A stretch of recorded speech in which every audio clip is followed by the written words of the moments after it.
natureza numa prece que me devolva o grande amor que foi embora.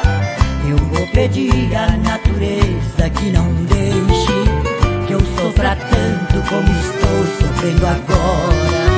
Ó natureza, mãe de todo bem e o mal, porque criaste nesse mundo o esplendor.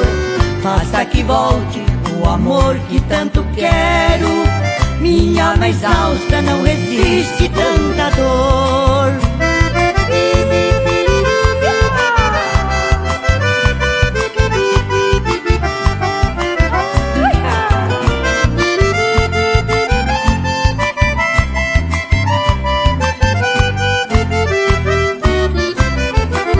Se eu fui injusta alguma vez em minha vida, e a penitência de sofrer por quem mais quero, eu peço a Deus que me castigue de outro modo, mas me devolva esse alguém que tanto quero. Ó natureza, mãe de todo bem e o mal, se for preciso andar de joelhos sobre espinho, purificando-me dos males que já fiz, irei sangrando entre lágrimas sorrindo, pois perto dele até sofrendo sou feliz.